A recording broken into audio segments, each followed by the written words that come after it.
രണ്ടാം ദിവസത്തിലേക്ക് എല്ലാവരെയും ഞാൻ സ്വാഗതം ചെയ്യുന്നു. പ്രിയ കൂട്ടുകാരെ, നാം എല്ലാവരും ഈ ക്രിസ്തുമസ് നാളിൽ ഉണ്ണീശോയെ നമ്മുടെ ഹൃദയത്തിൽ സ്വീകരിക്കാനുള്ള തയ്യാറെടുപ്പിലാണല്ലോ. ഉണ്ണീശോയെ സ്വീകരിക്കുന്നതിനോടൊപ്പം നമുക്ക് ദൈവമാതാവാകാൻ ഭാഗ്യം ലഭിച്ച പരിശുദ്ധ മറിയത്തെ പറ്റി ധ്യാനിക്കാം. അമ്മ എന്ന രണ്ടക്ഷരത്തിൽ സ്നേഹമെല്ലാം പൊതിഞ്ഞു വെച്ചു മാനവർക്കു പകുത്തു നൽകി ദൈവം അറിവോടെ. ഭൂമിയിലെ ഏറ്റവും മനോഹരമായ പദം അമ്മ. അമ്മയല്ലാതെ മറ്റെന്ത് നന്മയാണ് ഈ ലോകത്തുള്ളത്?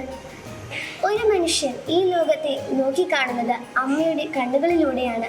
കരുണാപൂർണനും അനന്തജ്ഞാനിയുമായ ദൈവത്തിന് ഈ ലോകത്തെ വീണ്ടെടുക്കുന്നതിനായി ഒരമ്മയെ വേണം. അതിനാൽ ദൈവത്താൽ തിരഞ്ഞെടുക്കപ്പെട്ടവരാണ് പരിശുദ്ധ കന്യകാമറിയം.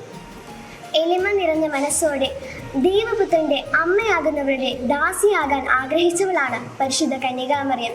എളിമ, സ്നേഹം, കാരുണ്യം, വാത്സല്യം, ദൈവഹിതം അന്വേഷിക്കൽ, അനുസരണം എന്നിങ്ങനെ ഒട്ടേറെ വൈശിഷ്ട്യങ്ങൾ മാതാവിൽ നമുക്ക് കാണാൻ കഴിയും. അമ്മയെക്കുറിച്ച് ധ്യാനിക്കുമ്പോൾ നമ്മളെ ഏറെ സ്വാധീനിക്കുന്ന 3 പ്രത്യേകതകളുണ്ട്.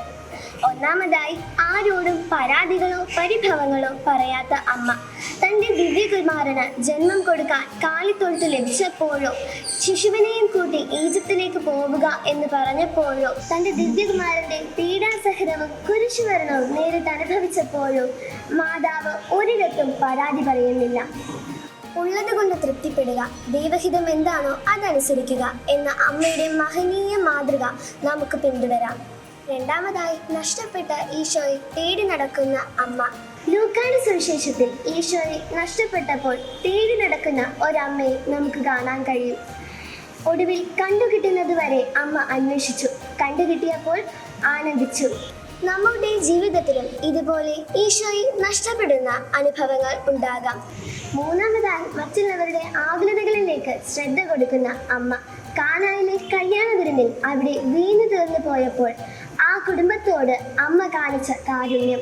ഇതാ നിന്റെ അമ്മ എന്ന് പറഞ്ഞുകൊണ്ട് വെറുതെ ഒരമ്മയല്ല ഈശോ നൽകിയത്. ആ അമ്മ പകർന്നു നൽകിയ ജീവിത മാതൃക നമ്മുടെ ജീവിതത്തിൽ പകർത്തിയെടുക്കുവാൻ കൂടി വേണ്ടിയാണ്. ജപമാല എന്ന ആയുധം നമ്മുടെ കൈകളിലേന്തി നമുക്ക് അമ്മയുടെ കൈകൾ പിടിച്ച് മുന്നേറാം.